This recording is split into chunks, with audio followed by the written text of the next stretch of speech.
Hello again, everyone. Welcome back to Armchair ESG with Nate and Yates, as I have put forth and have yet to find a credible challenge, the single greatest podcast in all of human history, now and going forward. I'm Rob Yates, Director of Communications for OWL ESG. With me, as always, my partner in crime, Nate Najaro, our head of product. Mr. Najaro, how are you doing today? It's Friday. I'm great. How are you?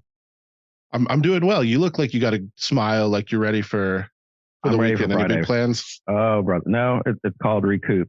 Those are Yeah, my fair big enough. plans. Fair enough. How about you? Yeah, actually, I am going to see Lana Del Rey this evening with my daughter. I'm very Oh, excited for wow. that. And then Toad the Wet Sprocket on Sunday. So a big weekend of Wow. music. Man, I love how you keep hip, when it comes to Something like music. that. I'm so antiquated. I pull up YouTube videos and my kids look at me and go, "Are you out of your mind?" Songs from 1998, 1999. Well, I just refuse to accept how old I am. My body disagrees with me. That's all right. But Yeah. I go to a concert here and there, been to South by Southwest a few times. My younger brother and my daughter keep me, well informed of the latest cool stuff. But well, that's I'm a still lot not cooler than cool. I am. I go to these concerts and it's like 20 years ago, 25 years ago, I'd seen these bands and there's a mosh pit and I come out and it's 2 a.m. Like, yeah, let's keep going. And now it's like everyone's sitting down. I'm like, oof, the Yeah, chair doesn't have good yeah, lumbar support. What's going on here? yeah. It's for me. It's like 10 o'clock when the party's getting started. I'm like, time to go to bed. Yeah, 10 o'clock to start. What do you mean? That's That's my cue to exit. I'm like, I'm out. Have dinner. Listen to the pre. The people that, what do you call them, the openers. By the time we get to the main event, I'm like, time to go to bed. Anyway, have fun, man. I'm glad you're rocking out with your daughter this weekend. That's awesome. well, I do try to keep a little bit of connection with the youth culture again. Teenage daughter and our marketing and content manager, Tessa Shaw, is I think she's like 60 years younger than I am or something. Yeah, she's awesome. She keeps us up to date too. So she does. I have to go to my daughter sometimes to interpret the lingo, but Tessa has been doing an excellent job, and she just put out an article on the new EPA rule. So the rule was written in December of 2021. It has come into effect fully recently this year. It is a rule on restrictions from emissions coming out of cars. So all new cars have to be produced in a certain way. Excuse me, 2023 to 2026. So it does span 4 model years. It is aiming for a 28.3% reduction in emissions from those cars. It is estimated by the EPA, granted, that by 2050, it will eliminate 3 billion tons of potential CO2 and will reduce gasoline usage by over 360 million gallons, saving up to 420 billion in fuel costs for the average consumer. It's an interesting trade-off, and I want to get your thoughts on this because it's going to make cars cost more money. I mean, obviously, some of these the filters and efficiencies they have to build in cost more, but you're saving more on gas, and I think gas is up to $7.50 a gallon in California right now. Gas is not cheap. So let's start with the financial implications of a rule like this, because we always talk about the market driving ESG advances. What do you think? What do you think are the trade-offs, and how do you think the market will respond?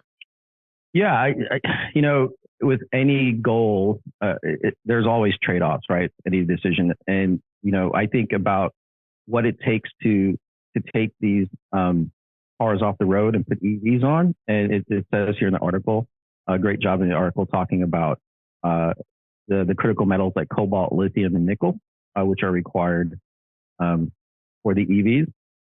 So financially, you might be reducing cost here, but you're going to drive up the cost of those.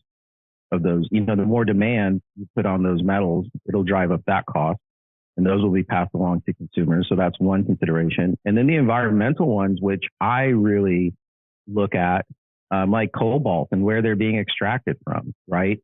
That's a consideration where we need to balance that out. And I think there are solutions that are coming. So I noticed when Apple released the Apple 15, I noticed on their website they said use recycled cobalt used in the batteries for this iPhone 15. And I thought, wow, that's interesting. So I know Tesla's talked about using recycled cobalt or alternative technologies to go into their batteries. But it's good to see companies looking at. I don't know what it takes to recycle cobalt, so I don't know if there's any downstream effect on that as well, or what that means. Kind of like the recycling plastic, right? That there's multiple ways to do it, and some of the ways to do it increases GHG as well. So I will get into that. So there are always trade-offs. I really think, like we've talked about before, it's going to be a both end for a very long time until we phase out cars that use combustible engines or that use traditional fuels, right? There's biofuels that are being tested out all over the place, which have less emissions. And so, I mean, even Formula One, my favorite sport, uses, they're trialing, they've been, trialing biofuels in some of their races, right? So for me, it's a gradual phasing in and phasing out, right? We talk about whale oil. Remember that conversation of the transition from that, to fossil fuels and then to electricity. It just didn't happen overnight. It takes time for that to happen. So there will be financial impact. There will be back and forth, but I really believe this is where we're moving, and we have to be just aware of where we're sourcing some of this material in order to get these EVs on the road. So it's a long-winded answer to say, I don't know, but it's going to cost us a lot in time, money, energy, and thought process. So there's always trade-offs, and there's always unanticipated consequences. So when the car was first invented, there were a number of people, and I'll see if I can find one of these newspaper articles and throw it up on the screen, but who were excited because they said the car was going to eliminate pollution, because horses have a byproduct as well that they leave behind all over the streets they're running around. And that I don't know that it was a significant problem, but it was enough of a problem that, horses are leaving their mark, so to speak, too. I don't know if you ever saw the Seinfeld with when Kramer has the horse and he gives it the beef. Here you go, big one. That beefarino. I'm so keen on beefarino. What a delicious cuisino. Fit for king and queeno. Yeah, eat up. I got 34 more cans.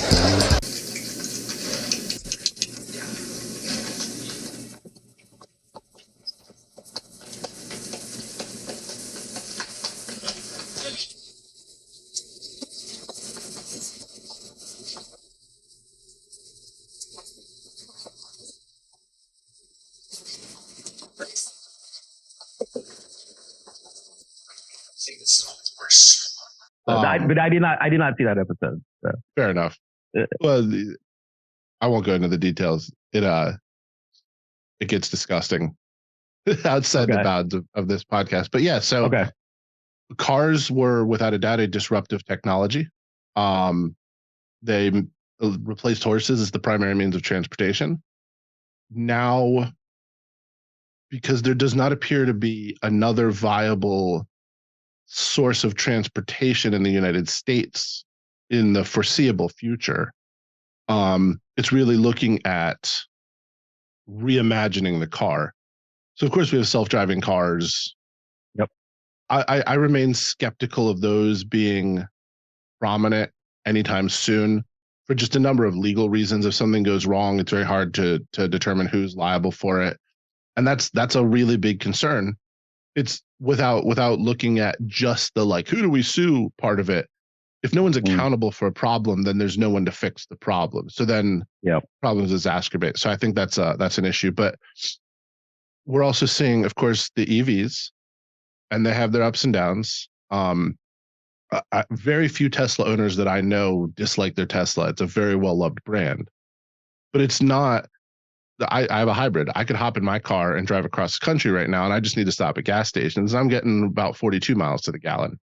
Yep. So not the same as a Tesla, but people that do road trips in Teslas have to plan their trips at charging stations, and it still takes a little while, and that'll get better. But like you said, to get better, it requires these rare earth minerals. So interestingly, did you know there is only one active lithium mine in the United States in Nevada? I believe I've heard that. That sounds right. Yeah, that's pretty interesting. So So Nevada has estimated as much as 40% of the Earth's lithium, but it's not easy to extract. And extractives, they require a significant amount of energy and expenditure, which requires fossil fuels, which releases greenhouse gases. So it's not that I'm saying I'm against it. I'm just saying, like, let's do a cost benefit analysis. Let's plan this out in the future. Some of this stuff gets sort of heralded as this is the panacea. This is going to solve everything overnight. And it's like you're saying, like, these mines have real slave labor problems, and there's emissions that come with the mines. It's something to consider. Well, even in Tesla's article, it says over 50% of lithium production is in high water stress areas. I did not know that. That's another huge consideration, you know.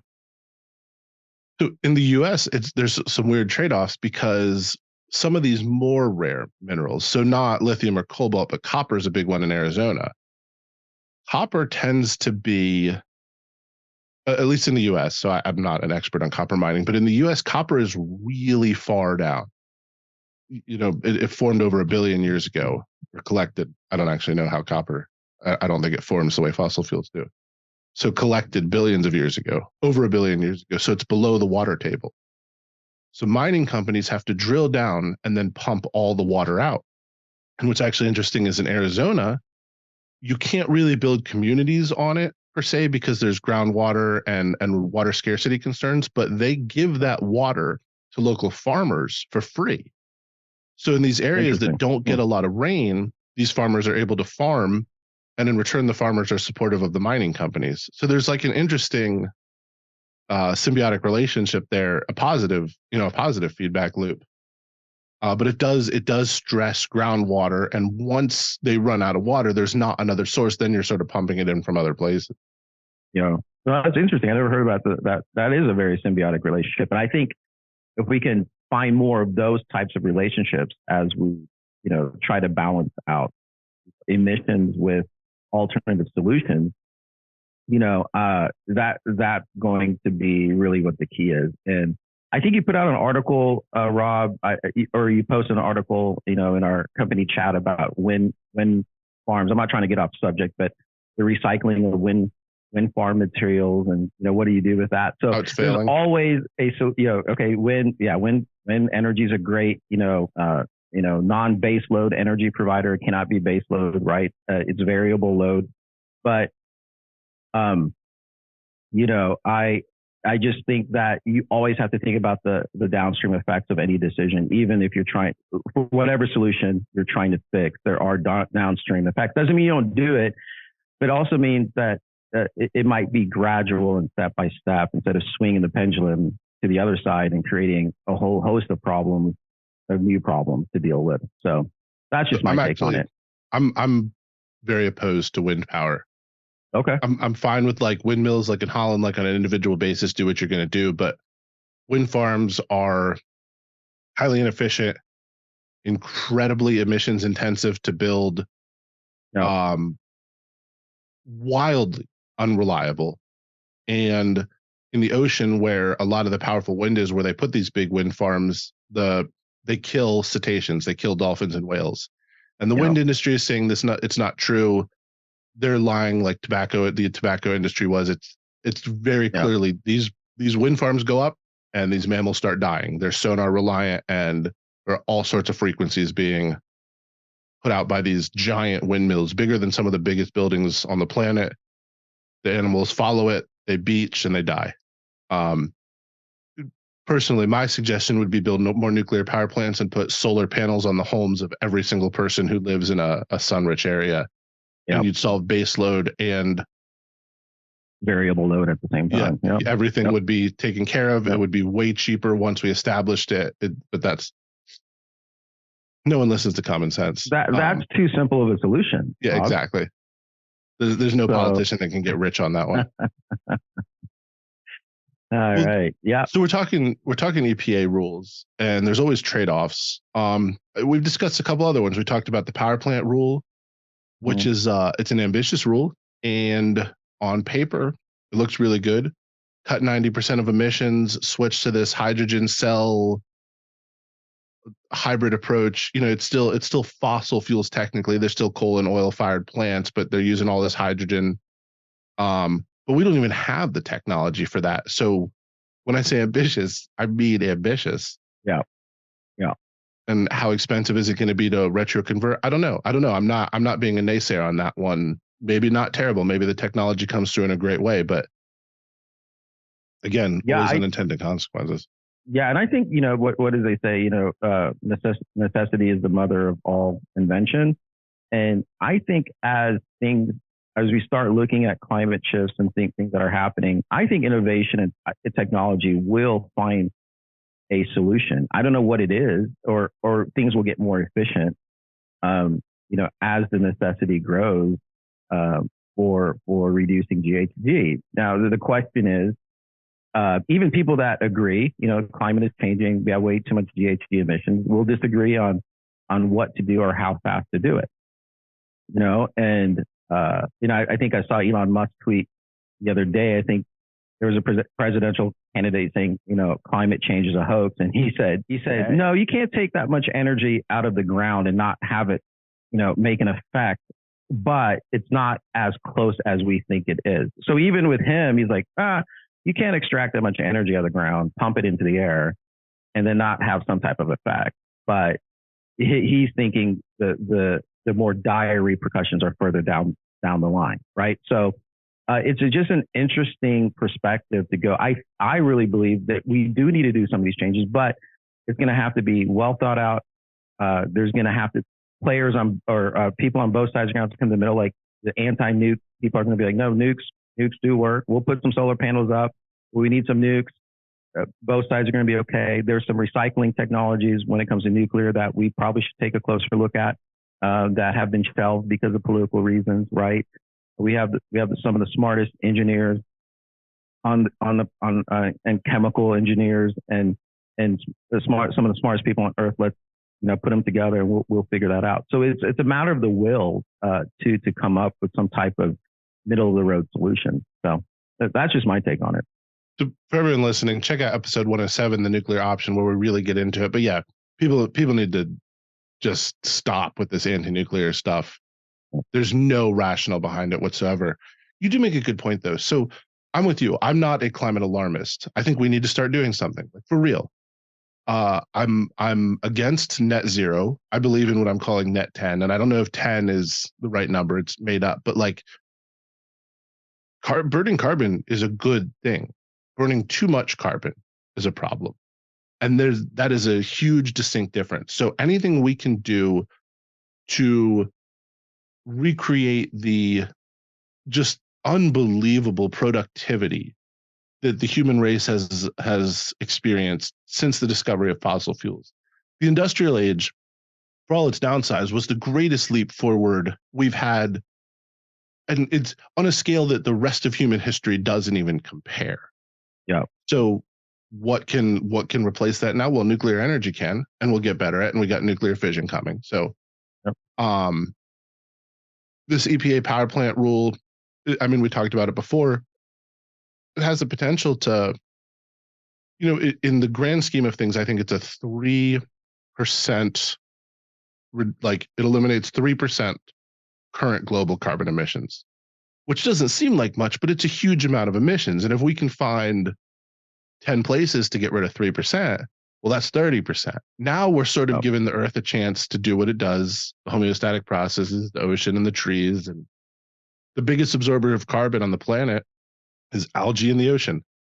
So we give it a chance to sort of do its thing and bounce back. Yep. I agree.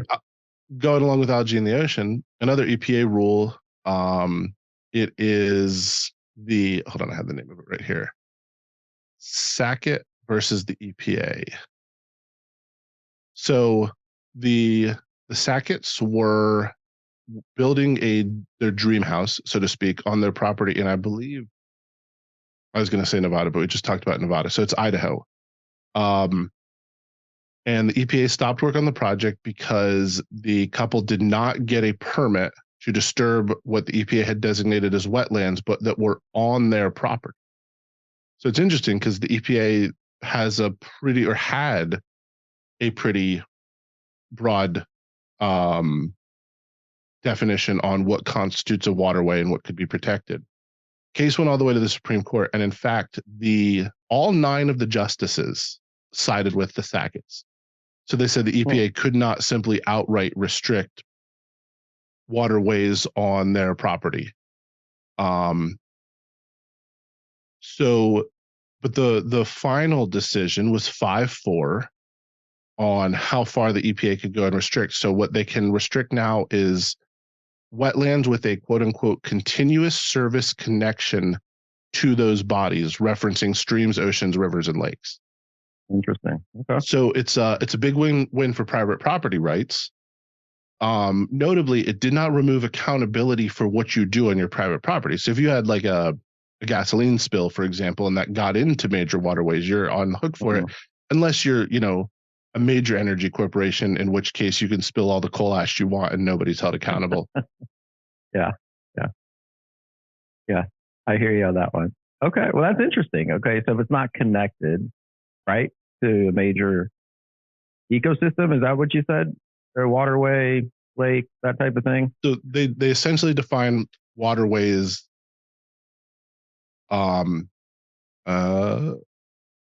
so I don't know if waterways is the correct definition, and I know that matters from a legal perspective, but what they are defining is streams, oceans, rivers, and lakes, and allows the EPA to define wetlands, and wetlands that can be regulated as anything with continuous surface connections to those bodies, to the rivers, lakes, oceans, and streams. That seems like a balanced argument to me. So I don't know. I'm sure there's always going to be exceptions and outliers to that. Of course, in life you have that, that one issue that, kind of bypasses that balance. But, not knowing much about it, it's the first time I've heard about that ruling. So, So here's the thing with that one. Like I said, you still can't just pour toxic chemicals into the ground. Yeah. What they're saying is you don't need to go to the EPA for a permit to build on your own property just because there's something that they've decided is a waterway. Yeah. And it's a situation where I don't think the EPA's intentions are bad on this one. I just think there's way too much potential for runaway over-regulation. And then when you get into, you're applying for a permit and no one wants to be the one to sign off on something wrong, and you get in a bureaucratic nightmare where you can't just build a house on your property. Yep. And that's the problem with over-regulation too. It just adds cost upon cost upon cost, and you can't do anything. That's what's been interesting about other countries, whether it be India and China, as they're building nukes and building all this other stuff. They don't have an EPA. They just they'll remove whole villages, or at least China, or whole when they were putting up what's that dam? Is it the Yangtze Dam? I forget the name of it. The Three Gorges Dam. The Three Gorges Dam, and they just flooded whole villages and moved those people out of the way to build it. Like a few 100 million people. Oh, this yeah. is no joke. Yeah, you guys should look it up, the Three Gorges Dam, and what they did and to build this infrastructure. They're not working because they have to industrialize fast. And so, they'll put up, anything, anywhere with no regard to personal property rights or citizens' rights. Now that's too far of an extreme. So there's no personal individual rights and shit. That's right. And that's the great thing about the U.S. is there is that personal individual rights that need to be included and need to be really looked at as primary, as, hey, that's their land. But you're right. But you can't be, putting chemicals in the ground that are going to affect everybody else. So it is that, again, I go back to balance of you can't overregulate everything. You're going to have to do light touch, I think, regulation, and then deal with the exceptions as they come up. And that's just what happens in a democracy, or a representative democracy, to be accurate. So, and you have to respect individual rights, or you get so. Sticking with China, they just had. I read somewhere it was the biggest recorded typhoon in Chinese history. I have no way to verify that. So I'm repeating with an article, but it was definitely a big typhoon over Beijing, and they redirected certain waterways to flood villages around Beijing. So all this typhoon water is dumping in Beijing, and they were like, "There's more people here, so we'll just flood those other people." Yeah, it's pretty intense. Yeah, and they just did that. I mean, and it's like a calculation, like, oh, these lives matter less than these lives. Yeah, it's really interesting. But if there's the last thing I'll say on this is there's multiple ways of doing things, and so I'm glad that they got what was the name of the family, the Sacketts. the Sacketts. That seems like, hey, protect personal property for sure, and yet what is in the best interest of the public good also needs to be factored in. So both dimensions need to be factored in. You can't just rule out personal property rights. And you can't just say, well, for the personal good, we're going to take over every decision you make on your personal property. You're going to have to deal with exceptions and be adults about it. So there's an interesting sort of what is like the government responsibility. So there's another case. It was let me see if I can look it up here. Arizona versus the Navajo Nation. So there's a government trust obligation to secure water for Native American reservations to some extent. And while the Supreme Court confirmed that trust obligation, they ruled that they couldn't force the government to take quote unquote affirmative steps to secure water as long as they meet certain base requirements laid out in the original 1868 treaty with the tribe. And so the Navajo Nation, a bunch of these people are saying we don't even have running water. And like, this is the United States of America. That seems like something that we should be fairly well positioned to solve. But from my understanding, it's not just like relying on the government to do it. There are provisions that prevent the tribe from being able to do it to an extent for themselves. Yep. So it's like, you're not allowed to go get water, but you can't tell us to get you water. Yeah. That's a tricky one. Yeah, sort of selective. Well, sticking along the line with permits. So there is a pipeline project. Well, there's two pipeline projects, carbon pipelines from the U.S. Midwest. So one is from an Iowa company, Summit Carbon Solutions, and one from a Nebraska-based Navigator CO2 Ventures. And they want to propose big pipelines to move captured carbon from ethanol plants in the Midwest to storage sites over in the East Coast. And those permits keep getting rejected, which makes even carbon capture technology now facing some daunting legal challenges. People don't want those big pipelines in their backyard. They don't want oil pipelines. They don't want carbon capture pipelines. Interesting. Yeah. This is just permit denial of applications, but it to me, it very much overlaps with the discussion on the protected waterways because there's property rights. I don't ever think the government should be able, like, I think eminent domain should be illegal. I think your property is your property. And certainly I'm with you. Like, sometimes you have to be an adult. You're not allowed. I don't think you should be allowed to just pour a bunch of toxic chemicals on your property. Right. Yeah. Because now it gets outside and it affects other people. But I don't think you should be forced to accept a pipeline in your backyard if you own that backyard. So I wonder why they're pumping it to the East Coast and not just capturing it right there. My understanding is already established storage sites. Got it. So I don't know as much about this one. I've just read a couple articles on it, but. Oh, yeah. Well, I mean, I know we're going to talk about plastic recycling, but in the other article about that, they were talking about, how to do, carbon capture as well to reduce the GHG emissions from just recycling plastic, which, who's against recycling plastic? But even that's nuanced and has different facets to it. So, it's another good one you mentioned. So Tessa put an article up last week and talking about plastic recycling and EPA rules, and she called it, I think very appropriately, the EPA playing hot potato with the rules on this one. So there is a process for recycling plastic called gasification and pyrolysis.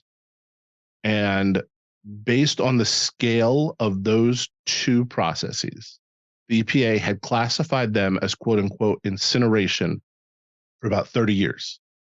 And anything that's classified as incineration by the EPA is subject to a much stricter set of emissions allowances. Under Donald Trump, the rule was going to be rolled back, and it would have allowed for significant increase in plastic recycling. Now, to be fair, that's not why Trump was doing it. He's just rolling back emissions restrictions. But that would have been one of the positive knock-on impacts. There was pretty substantial pushback from the Democrat side, and the proposed rule to roll it back never actually got implemented, I think. And then under the Biden administration, they rescinded the proposed rule and left it as is. There are some in the industry and the political sphere who say, like you said, there are other ways to recycle and there are other things we can do. But the fact is, by restricting the amount of plastic that is able to be recycled at scale under these processes, you reduce the amount of plastic that can be recycled fairly substantially. I mean, again, we're talking drops in the bucket against the entirety of plastic on the planet, but it is another substantial change.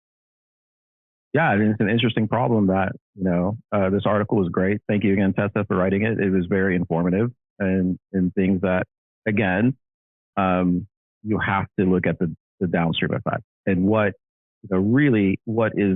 is the best approach. And so that's why I'm thinking, well, if we can solve carbon capture, then you can use these two processes as you're talking about to keep recycling plastics and try to reduce GHG emissions. Now, I'm not sure it's that simple as that. I know it's not as simple as that, but it's thinking through the pieces. I look at this as a puzzle that you're trying to put together.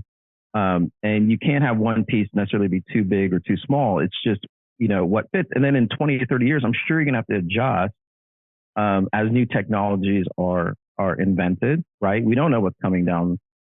One of our kids might invent, or one of their kids might invent and go, wow, that solves that problem. Moving on, and let's keep recycling plastic. So, this whole capture, I didn't, the pipeline to the East Coast, and I don't want the pipeline going through my yard. Yeah, I mean, those are real issues. And so maybe it's, hey, you got to build storage facilities in the Midwest, people. That's just what has to happen. And because it's going to take you 20 years to get all the permits to build that pipeline versus 5 years just to build some storage facilities. So, until the people in the Midwest decide that they don't want it there either.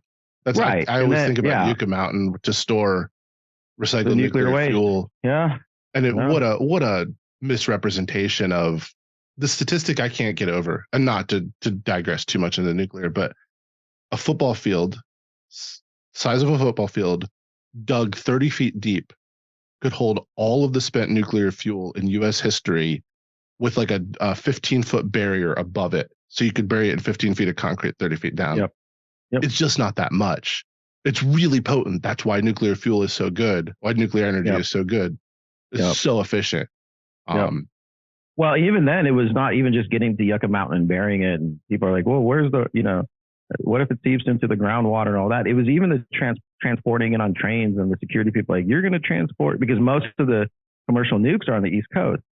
So they would have to transport them either by train or by, I don't know if it was, I don't remember if it was other transportation, but train was mainly there, and ship it to Nevada. And of course, like, what happens if somebody steals all this stuff? And I said, I think we have the largest army on the face of the planet. I'm sure we can secure that transport, fairly well. So it's a non-zero risk, but I think it's pretty low.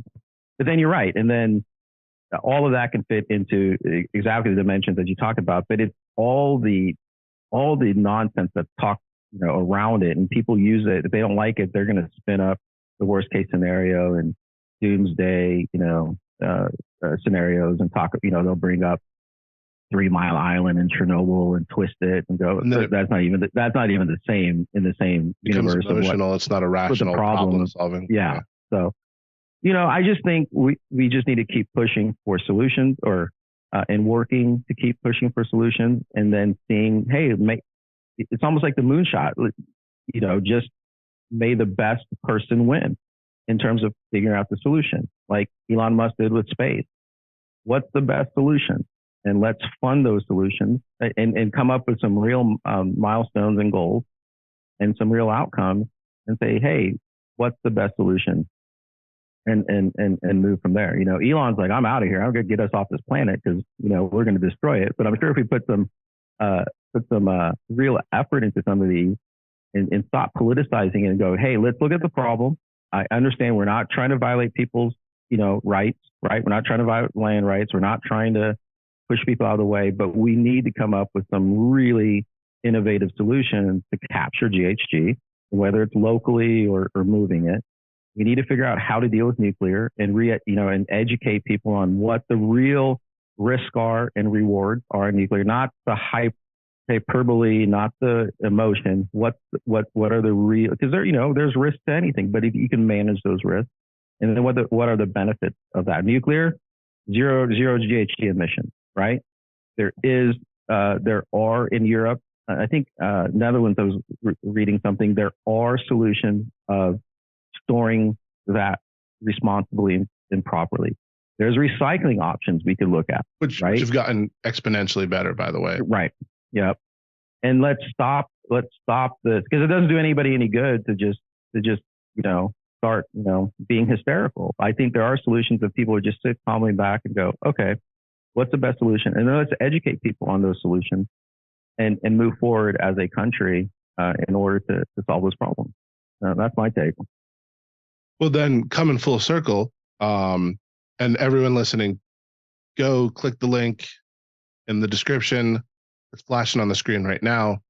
Check out Tessa's article. It's really good. It takes a look at not just the EPA rule, but some of the factors that come into play, like the minerals, the rare earth minerals, like willingness to adopt. And I think that's what is really going to drive things. So I bought a new car in 2020 and I had 3 requirements. I'm sorry, I had 2 requirements. 1, it had to have an amazing sound system. And 2, it had to be a hybrid. And the fact that it's environmental positive is good. Like I was cognizant of that, but I hate the gas station. I hate paying for gas. I get 42 miles to the gallon now. That's amazing. And it's the Lexus ES300 hybrid. And when they put out the new model, which I'm hearing could be as much as like 51 or 52 miles per gallon, I'm probably going to trade mine in and get that because that's even fewer trips to the gas station and it saves me money. And, the car was not terribly expensive at all. I'm very much making up for any additional money I spent for the hybrid in gas savings. And that's the sort of market forces that are going to drive change. Yep. I think you need all of these: EVs, hybrid, regular, fuel, internal combustion engine cars. For a while, all 3 of these are going to have to live in harmony with each other. And then as technology gets better, you phase the one that is the worst pollutant out of the way. Once you've fixed all these other issues, not fix, but reduce the impact of these other issues. So it's not a zero-sum game in my mind. It's an evolution to a new way of doing things. And hybrids are absolutely. I'm looking. We have the RX 350, but I'm looking at the RX 450. Right? That's a hybrid SUV, and that's one I'm like, oh, that makes a lot of sense. And so, there are solutions out there. If you want a Tesla, go get yourself a Tesla, right? If that works for you. But like we say in this podcast, you can't just demonize one side. You have to move together in order to solve these problems. So, and yes, these articles, Tessa, are amazing. So thank you, Tessa. I read both. Very educational, very approachable as well, and full of great information. So thank you, Tessa, for that. But yeah. We can't demonize both sides until we invent teleportation, and then. Yeah, so you look at the RX 450. I was checking out the new Cayenne hybrid. Oh yeah. Mm-hmm. That's more aspirational. That's probably a little outside my budget right now. Yeah. It's there's a few Teslas in here. One of my neighbors has a Porsche. The Taycan. Yeah. Fully electric. Yeah, that's a nice looking car, but yeah, that's outside of my range as well. So, but yeah. Well, that's so Tessa, keep writing articles like this. They'll blow up, and we can all go buy a Porsche. Until then, thank you all again for listening. We love doing this. We love seeing that people are starting to engage. Nate, thank you for your time today. Yeah, thank you, buddy. Have a great weekend. Enjoy the concert, man. I plan to. All right. This is Rob Yates, Armchair ESG with Nate and Yates, signing out. Have a good weekend, guys.